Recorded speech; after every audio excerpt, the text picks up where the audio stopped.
Hola, ¿qué tal amigos? Muy buenos días. Gracias por estar con nosotros nuevamente.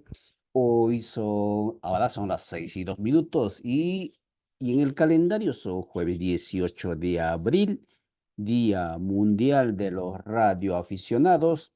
Y claro, usted dice, pero ya nadie escucha radio y eso no es verdad porque por más que estemos en el mundo del audiovisual, seguimos escuchando audio y claro, aquí en la Radio Victoria, www.radiovictoriagt.com, también tenemos radio en línea y ahí también lo puede escuchar usted. Así es que saludos y también felicitaciones, pero sobre todo también agradecimiento, gratitud a todos los que hacen radio en el mundo. O estamos para conversar cuando son 6:03, para continuar con los abordajes que estamos teniendo en estos días sobre teología política desde el campo.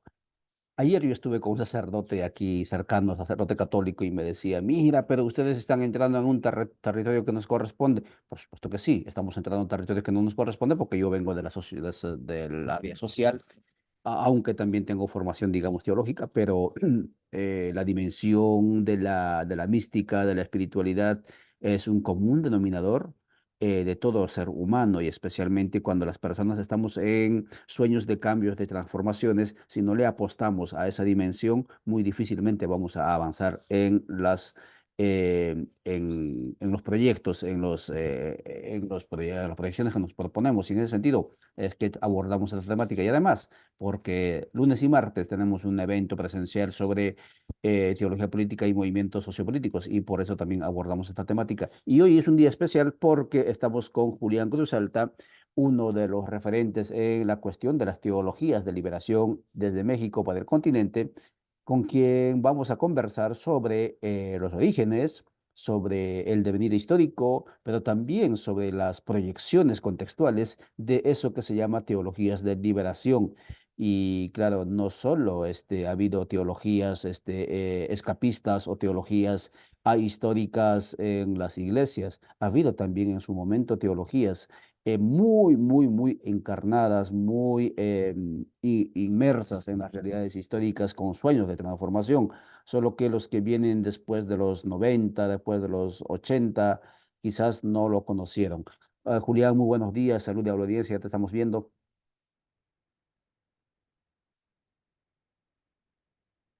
No sé si me escuchas, Julián.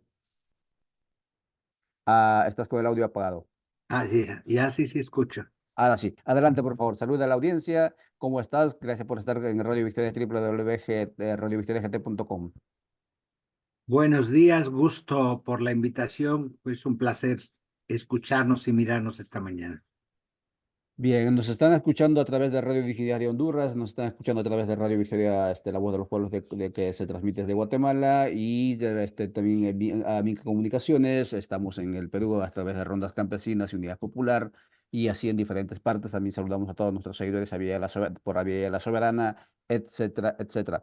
Em, Julián, si nos preguntamos por qué y cómo nacen las teologías de la liberación, ¿cuál sería la reflexión que podrías hacernos de manera resumida? Pues miren, esto tiene origen desde los años 30 en Europa.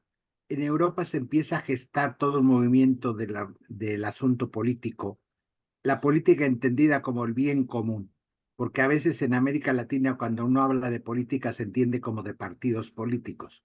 No, una política amplia tiene que ver con el bien común, con lo social. Entonces, en los años 30, por ejemplo, los dominicos de Francia publican en París una revista que se llama La Iglesia de los Pobres.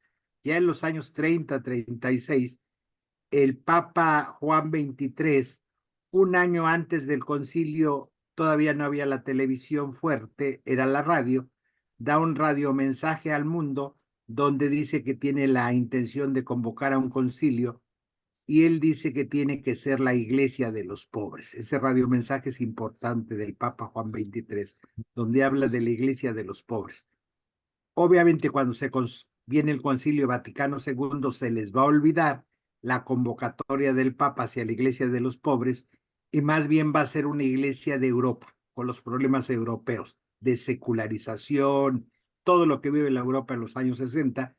Muere Juan XXIII, esta intención que él tenía de la pobreza y la iglesia de los pobres se pierde Entonces los obispos latinoamericanos regresan a América Latina, donde tanto Asia, África, América Latina, pues no tiene mucho peso en el concilio, más bien responde a la realidad europea.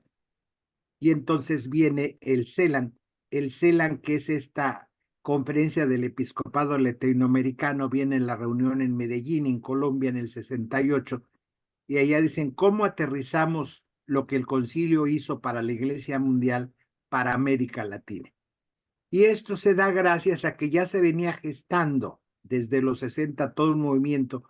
Muchos sacerdotes y pastores estudiaron teología en esta Europa, que ya se mueve entre la teología política. Entonces, cuando regresan de sus estudios doctorales a América, la realidad los confronta con este bagaje intelectual que traen, ven su realidad y empiezan a reflexionar.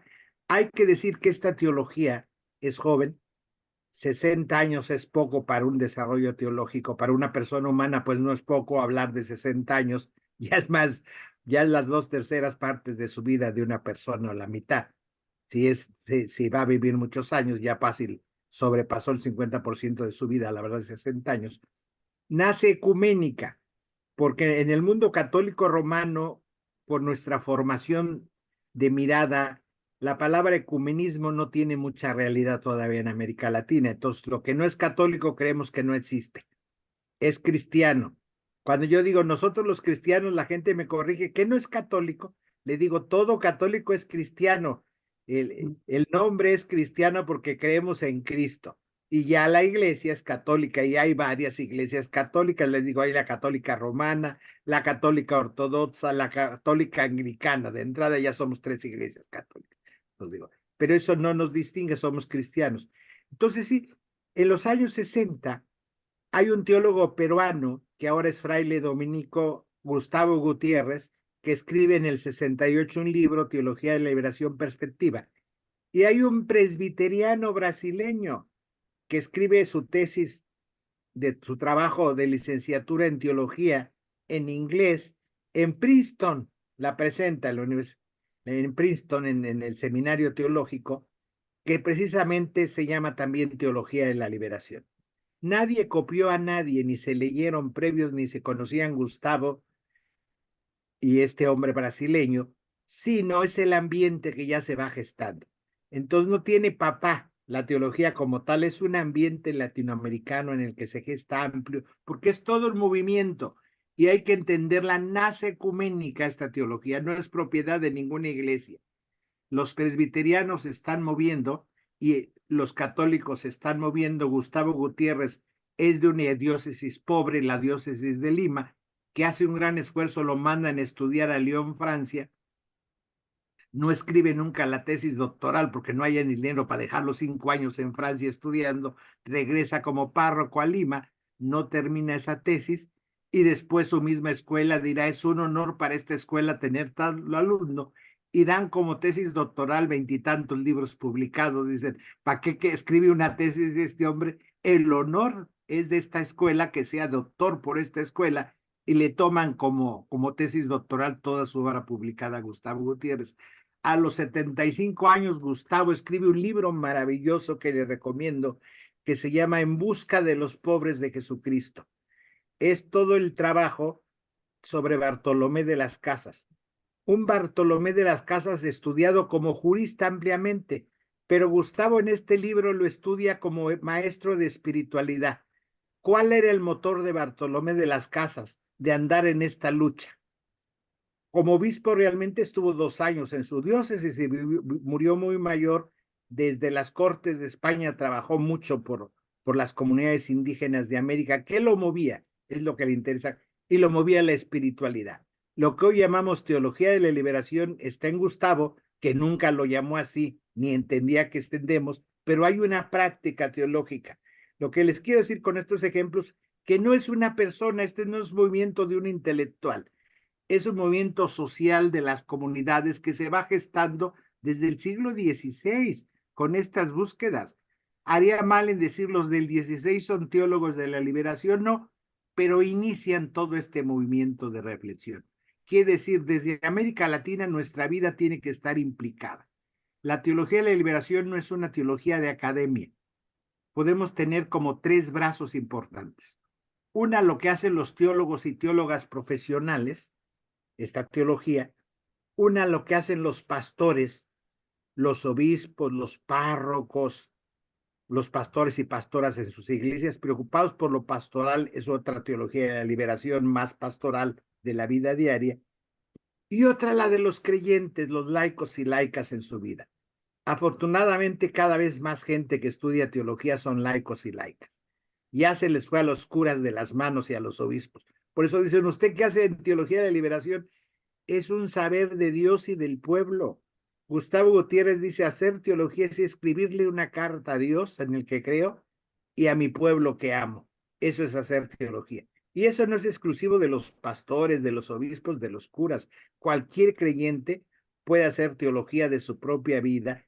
Y esto es la teología de la liberación en término amplio, un movimiento amplio, ecuménico, no propiedad de nadie. Es un movimiento común, podemos decir, de entrada. Muchísimas gracias, estimado Julián Cruz Alta desde México, Dominico. Y como pueden ustedes percibir en su relato, maneja la materia. Gracias por informarnos los orígenes desconocidos, claro, porque incluso los que hemos estudiado teología creemos que la teología de liberación comenzó con Gustavo Gutiérrez y esto de la raíz presbiteriana, por ejemplo, o esto de los reflejos que surgen en Europa, no lo tenemos en cuenta. Y gracias también por devolvernos a esto de que la teología de liberación, como esa búsqueda de la presencia de Dios, su intuición de la trascendencia, en realidades tan devastadas como pueden ser el campo popular, no es necesariamente, no tiene su origen necesariamente en finales del siglo pasado, mediados del siglo pasado. Gracias por eso. Y claro, una de las ramas de la teología de liberación en este momento es la teología de la creación o ecoteología que se llama, una de sus expresiones actuales, diríamos así. Y en ese sentido, quien empezó aquí, solamente hablando en el mundo católico, es Francisco de Asís, y estamos hablando de inicios del milenio. Y entonces sí, obviamente hay que ver el tema de de la búsqueda, de la intuición, de la presencia, de la trascendencia en situaciones difíciles, tiene más historia que los 70 u 80 años o 60 años de la teología de liberación que conocemos necesariamente. Yendo al tema central, ¿cuáles serían las lecciones, los aprendizajes que nos dejaron y nos dejan las diferentes teologías de liberación en el continente? Y eso digo teologías de liberación porque son diferentes expresiones por un lado y por otro lado digo dejaron y nos dejan porque también, como usted muy bien lo dice, por más que ya no estén teólogos referentes como John Sobrino, etcétera, y muchos otros, porque acabo de mencionar uno, con ese rótulo de teología y liberación, siguen reflexionando, siguen avanzando en sus apuestas por las transformaciones estructurales, inspirados, digamos, con una mística y una espiritualidad. ¿Cuáles serían las lecciones que nos dejaron las teologías de liberación, estimado Julián? Sí, hay que hablar como tres momentos, entonces cada momento nos va dejando lecciones diferentes. Un primer momento donde hablamos de los padres. En este primer momento casi no hay mujeres presentes, en los 60 haciendo teología, entonces por eso se habla más de los padres de la teología de liberación, muy preocupados por el asunto económico de América Latina, la pobreza. Gustavo Gutiérrez se va a plantear cómo hablarles de un Dios que los ama a la población que lo que conoce es muerte y exclusión. Cómo esa gente que se le mueren sus hijos de hambre, de enfermedades curables, le voy a decir que Dios lo ama profundamente.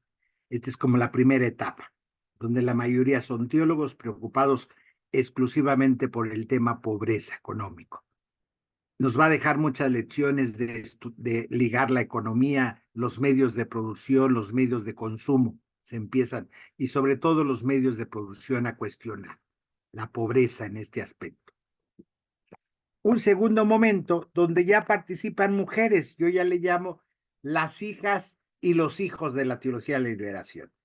Aparece una teóloga brasileña, Ivonne Guevara, aparece una mexicana presbiteriana, Elsa Tamés, empiezan a aparecer ya varias mujeres teólogas, donde empieza a aparecer la preocupación de género, el asunto de las mujeres.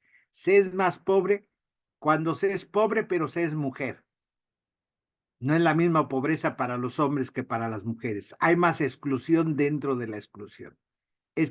Nos va a dejar muchas lecciones donde entonces no solo la pobreza es igual para hombres o mujeres. No se es pobre solamente cuando se es pobre económico, cuando se es indígena. Aparece el asunto. Y hoy estamos viviendo un tercer momento que es de las nietas y los nietos. La teología de la liberación da origen a muchas teologías. Aparece la preocupación por la ecología. Entonces, en América Latina y en Asia, porque teología de la liberación nace en América Latina, pero hoy se hace en Asia, también en África. Hay una teología de la liberación no cristiana, islámica, en Palestina. Hace muchísimos años yo recuerdo que se hizo un congreso de teología de la liberación en Palestina islámica. Hay teología de la liberación judía. A partir de esto se ha ampliado. En Asia hay muchísimos movimientos de teologías de la liberación. Por eso tiene razón cuando habla en plural, no es la teología, son las teologías de la liberación. Y hoy las teologías son las teologías ecofeministas, por ejemplo. Como se ha explotado a las mujeres, se ha explotado a la tierra. Y en Mesoamérica le llamamos la madre tierra y en el mundo de nuestros hermanos de Sudamérica, pues se llama la Pachamama en este asunto. Entonces, es decir, hay preocupación.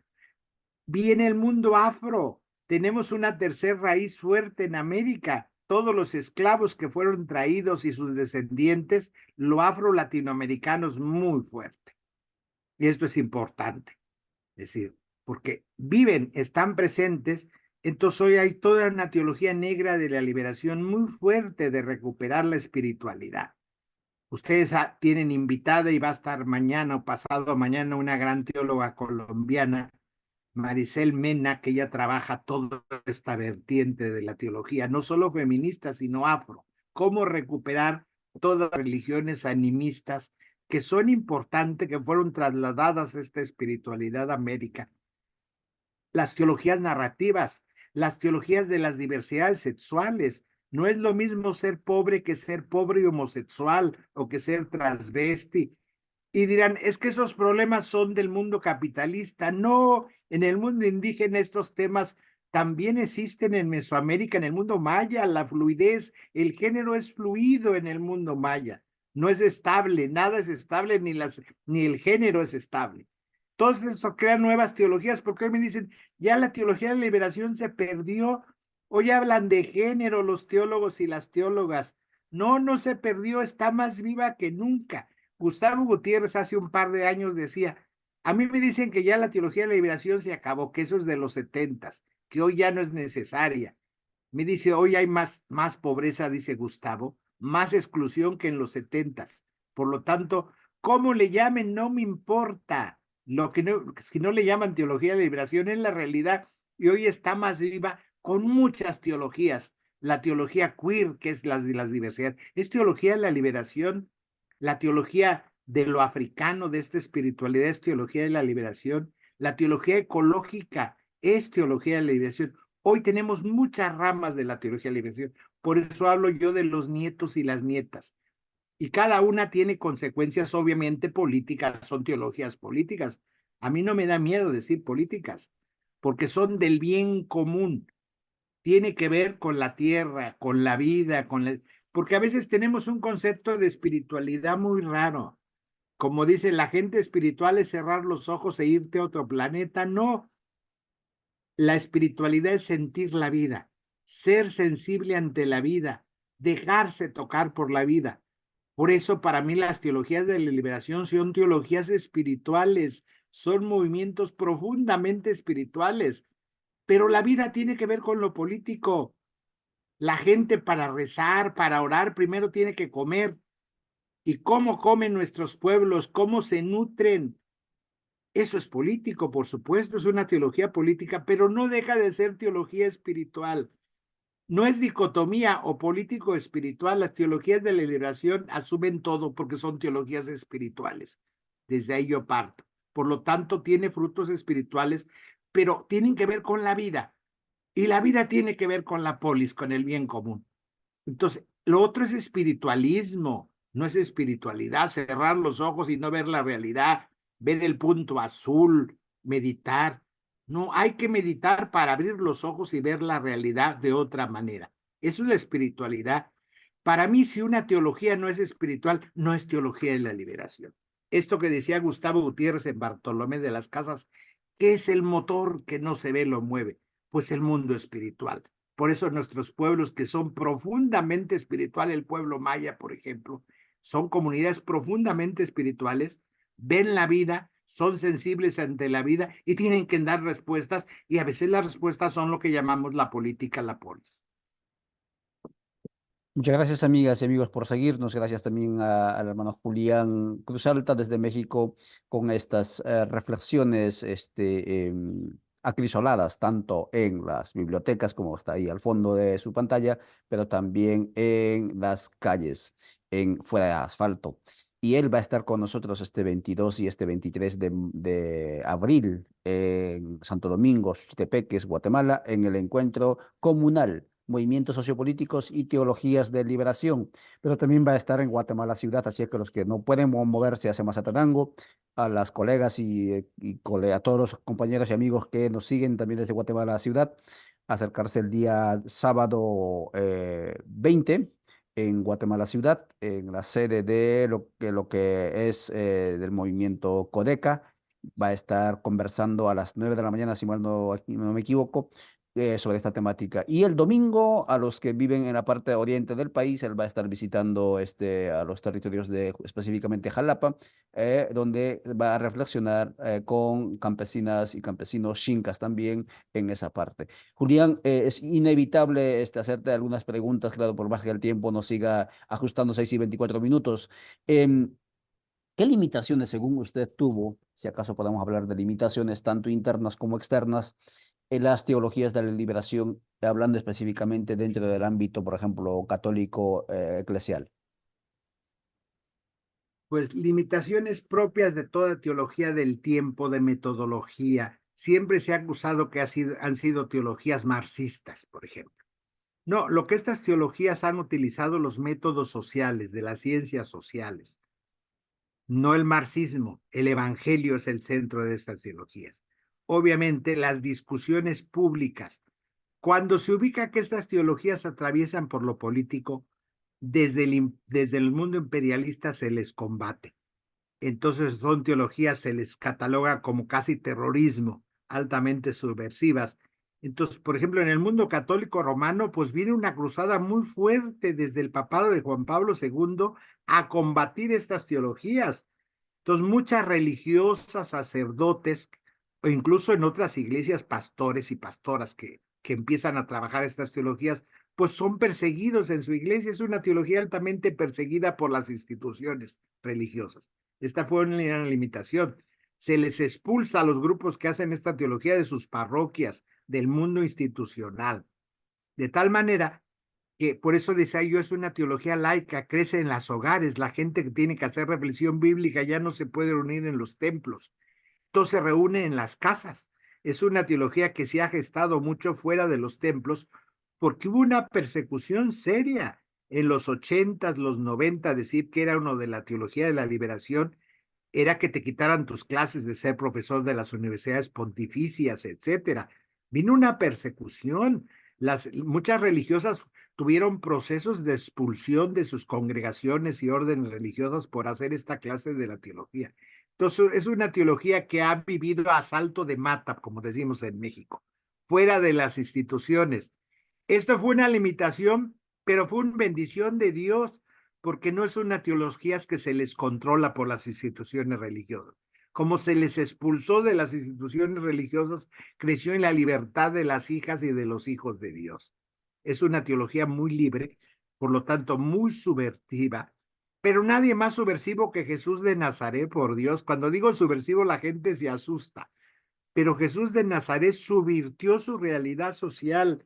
Es una teología que desde el espíritu no se puede sustraer a deconstruir el tejido social. El tema justicia es central para estas teologías. Y justicia es darle a cada quien lo que se merece. La tierra se merece ser respetada y amada. La tierra, la madre tierra tiene derechos. Los otros seres vivos, los animales, las plantas, por justicia merecen ser amados y respetados. Todos nuestros pueblos merecen ser amados y respetados. Hay que tomar con audacia el vivir. ¿Son limitaciones? Sí, porque daba miedo en esos años decir hago teología de la liberación. Hoy dice uno teología queer y no le entienden qué es eso, para primera. Entonces la gente no se asusta. Ya cuando entienden, buscan un diccionario o en el internet que es queer, dicen, no, pues ese padrecito, esa madrecita, como que andan mal. ¿Cómo va a ser eso si es perverso? Entonces usted es un teólogo de la perversión. Quien inicia esto es una argentina que dice sí, porque Dios es pervertido, no sigue las normas de una sociedad clasista colonial. Hoy las teologías son descoloniales, esa palabra hay que tenerla, porque la colonia nos impuso muchos moldes. Hoy las nuevas teologías de la liberación son decoloniales y por lo tanto son subversivas y por lo tanto no han regresado ni van a regresar a las instituciones religiosas. Va a ser difícil que una parroquia promueva teologías de la liberación contemporáneas, si nos dirán, ya eso se perdieron en el camino esos hermanos porque pone en riesgo su poder de las jerarquías. Cuando la gente empieza a tomar en sus manos la palabra de Dios, se da cuenta que todo poder corrompe, aunque sea poder eclesiástico, aunque sea la iglesia o las iglesias. Son teologías muy libres. Esto tiene limitaciones, sí, porque no es lo mismo ser protegido por la institución que el obispado convoque a un curso de teología a que se convoque en una casa fuera de la institución. Son limitaciones, pero también son bendiciones. No es una teología controlable al servicio de un poder institucional. Está al servicio de la humanidad, que esto es lo importante. Muchas gracias, Julián Cruz Alta desde México, casi concluyendo 6:29. Esta avanzada sobre teologías políticas desde el campo, intentando hablar sobre el origen, sobre el devenir, pero también sobre sus nuevas expresiones y sus limitaciones, obviamente, en el proceso. Estimado Julián, para ir cerrando, usted, como ya indiqué, se viene a visitar a colectivos de la parte de lo que se llama Guatemala. ¿Cuál es el mensaje? ¿Cuál es la convocatoria, el llamado que hace específicamente también a raíz de esta actividad, de este evento concreto del cual hablamos? Pues a que reflexionemos desde nuestras espiritualidades mayas, que tampoco es una. Tiene mucho que aportar lo que don Samuel Ruiz, que fue obispo de San Cristóbal de las Casas, decía, no hay teología india, hay sabiduría indígena, que es más amplio que la teología, los saberes. Hay que recuperar nuestros saberes mayas que no están peleados con el cristianismo. Hay que nutrir otra vez el cristianismo de nuestros saberes mayas. Decirles a los hermanos y hermanas que nos vamos a encontrar, que yo voy a aprender muchísimo de ustedes también. Las teologías de la liberación no es que es el maestro el que enseña, todos somos maestros y alumnos. Ustedes, hombres y mujeres, son maestros en su espiritualidad maya. Para mí esto me nutre siempre, estos encuentros. Entonces es nuestro encuentro de saberes y nutrirnos, que les invito a que nos encontremos en esta actitud de aprendizaje y de construcción. Muchísimas gracias, Julián. Muchas gracias, amigas y amigos, por seguirnos. Gracias por mover este contenido. Mañana con Maricel Mena, a la misma hora, 6 de la mañana, conversaremos también sobre esta temática. Así es que todos invitados para tanto los actos virtuales que vamos a ir generando, pero también el acto presencial. Muchas gracias, Julián. Nos estamos viendo. Hasta luego. Gracias. Hasta luego.